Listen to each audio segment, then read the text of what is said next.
Hello, welcome to Geeky Hijinks, home of the Mischief Makers, and today we're looking at Dreamcatcher. Welcome back to another to-the-point review where I keep things short, sweet, and, well, try to, and to the point. So today I'm looking at Dreamcatcher. What an immense film. It is the best horror film I've seen probably in the last 20 years. I don't know what else to tell you, like, gold. I'm going to give it a gold straight from the bat. And if you can't understand the sarcasm in my voice, this is the worst film I've seen this year. I've seen Shook. If you've been following my channel, as small as it is, if you've checked out most of my videos, the film Shook, the Shudder original, comes up quite a bit. That film was terrible. And honestly, just to think about it, it's fine now.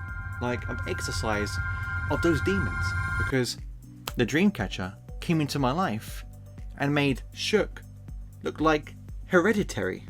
So I could literally end this review right now. I could just give my final rating and go, touching a few terrible points, not just issues, terrible points, and then bounce, go to bed.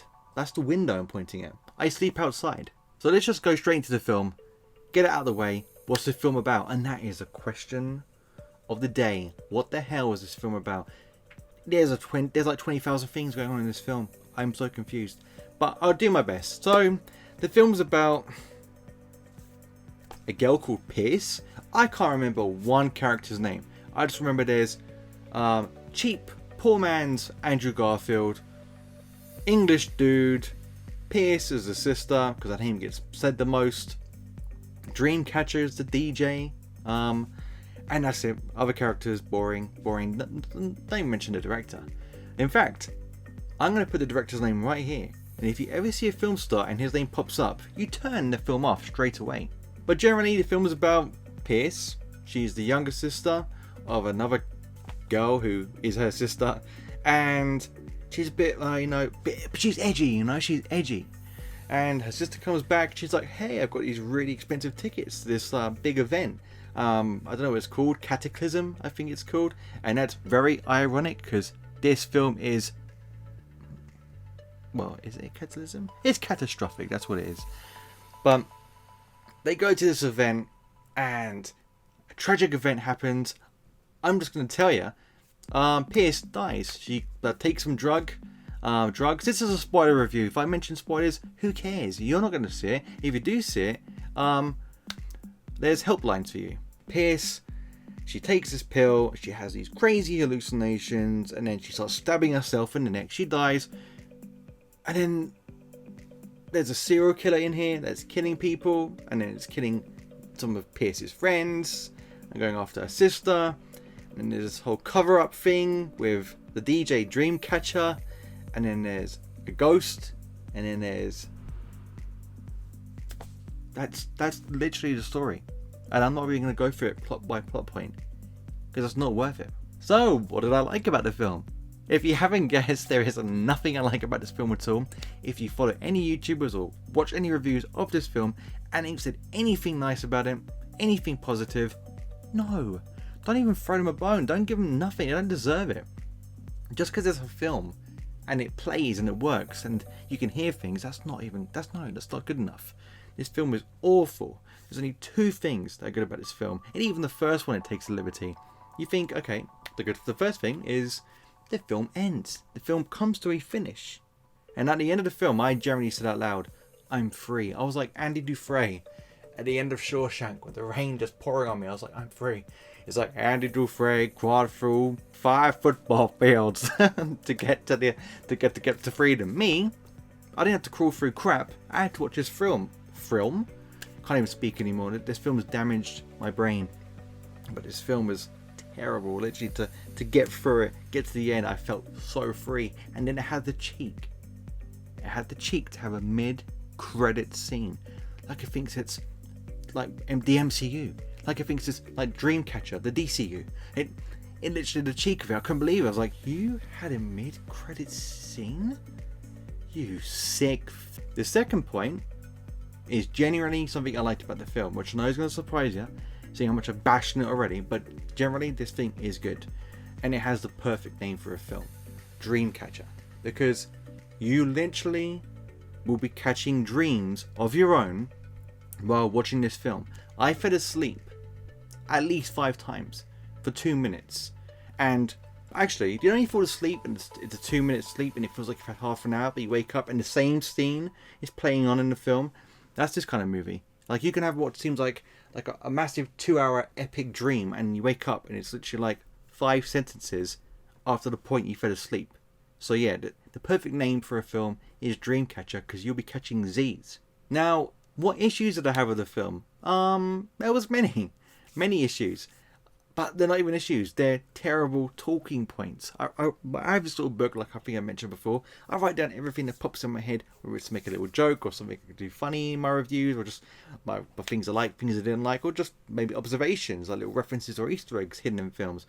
This book, I almost ran out of space writing negatives, and normally I use a pen that has a green ink and red ink, and the green is to highlight the things I like, and the red is to highlight things I didn't like. So it's very easy for me to read out to you guys in between takes what I liked and didn't like. There was no green. There was no green. Honestly, like, there was no green piece. It was just red raw.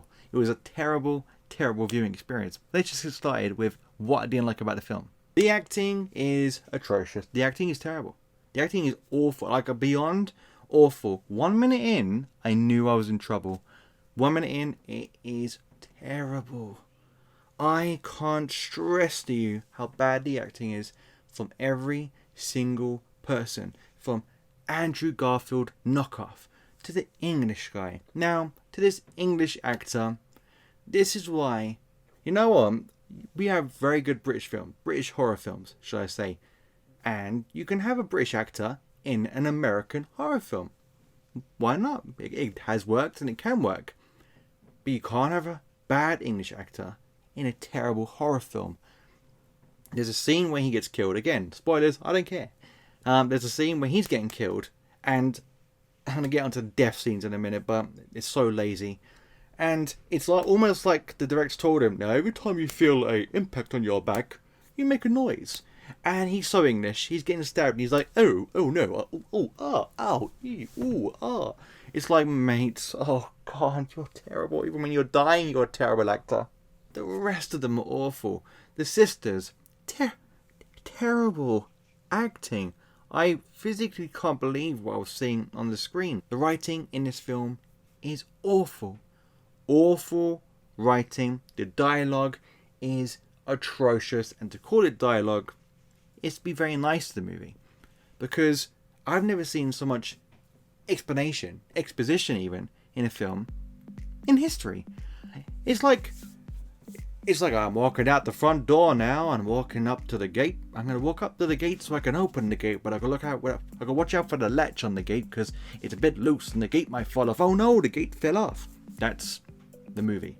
But the writing, I'm going to give you one line from the film. I wrote it down, paraphrasing a little bit, but Pierce comes across this girl and they're not fans of each other because they both like the same guy, and they give a few bitchy comments to each other. And Pierce goes to her, oh, so what's your name? And the other girl's like, my name's Ray. And Pierce goes, like the gun? And the other girl goes, no, like the sun. It's also the most boring, painful film I've seen in a long time. And I saw Shook, guys. I watched Shook on Shudder.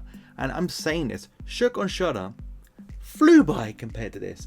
I checked the clock on this film, and it was 29 minutes. And I was so close to turning it off. So close. Turning it off and just coming in here and just telling you what I'd seen and not to bother because it was that bad. I had to turn it off. I've never turned off a film or walked away from a film in my life. I was that close. This film is so boring. Like I said, it put me to sleep. Genuinely, so many times. And every time I woke up, I felt like I didn't miss anything. None of the scenes made sense. It was all just so lazy and dull, and the dialogue, like I mentioned, and even the deaths and the murders and the suspense, they're terrible. You never see anyone really get killed. And the people are so stupid. the killer chases him, and one girl, one of the girls that gets killed, she literally runs away from the dude, bangs on a door like idiots do in horror films that's clearly locked, and then she runs away into the killer. I'm not even joking. It's not like a case that the killer's right behind her. She literally runs straight into him. And the other deaths, nothing gory. The first death is stupid. Foot going through a woman's face, clearly like a balloon filled with red paint or something. Stupid. And it's very obvious that there's two killers in this film. Very unbelievably obvious. And yet everyone acts like there's one, and people get killed because they're stupid. And there's scenes where two people hide in this kitchen, and they clearly know there's a murderer walking around, and they get up, and the acting in this, my god, they get up.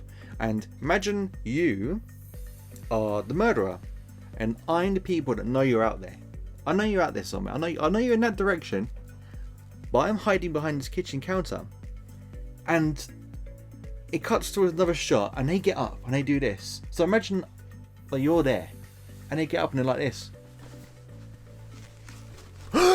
That's what it's like. It's like, oh my god, you literally looked everywhere around this center of mass that is clearly a murderer in front of you. You're so dumb. And I could go on and on and on and on and on about this film, just about how bad it is. I could go on for days. I could pick it apart like a Lego brick house, but I'm not going to give it more of my time. I'm just going to tell you what the ending is, so it saves you time from watching it. Now, basically the whole film ends with everyone dead. Everyone that's in this film gets killed, apart from the killers. There's two of them. They manage to take everyone out, and the big twist is that the second killer, the first killer, is the DJ. So he's the DJ called Dreamcatcher. He's like the headline act at this what is it called, Cataclysm event and other events in this film. And he's one of the killers, but who's the second killer? And it turns out that it's the sister, Pierce. She stabbed herself in the neck. She died. She actually did die. But it turns out that Dreamcatcher, the DJ, sold his soul to the devil. And by doing so, you get upgrades like a ghost girlfriend. That actually happened. What I just said is the twist. He sold his soul to the devil, and one of the upgrades of doing so, you see, can you hear the wind in the background? That's so ominous. What I'm saying is, that's how crazy it is. Even the outside knows how bad this ending is. He sells his soul so he can have a ghost girlfriend who can assist him with murders and be with him until he goes to hell. And that is it, guys. I'm not going to talk about this film anymore because it's not worth the time. It's definitely not worth your time. Avoid this film like the plague. It is not worth it at all. If you've watched other people's reviews, if you've watched this review and you think, oh, let's go check it out because it might be actually quite funny to watch a bad movie, it's not like that. This is a terrible movie experience, and I heavily suggest you avoid this film at all costs. And that said, this film is going straight in the bin.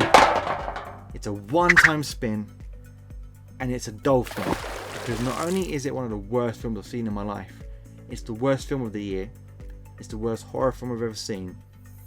I'm never going to watch it again, and there are some films that I like that I won't watch again. That's because, you know, they were good movie experiences, but not going to pull me back like my old favourites like Jurassic Park. And it's just unbelievably forgettable. I will go to bed and I'll remember how bad this film is, but I will forget the film forever. So guys, that was my review of, oh my god, I thought it would never come. It's empty. This night gets worse. So guys, that was my review of Dreamcatcher. Did you like it? Did you hate it? Was it a snooze fest or the greatest film you've ever seen? Come back to the comment section and let me know, because I generally am interested. And if you like this video, drop me those likes because it does help me out. But until next time, stay out of trouble.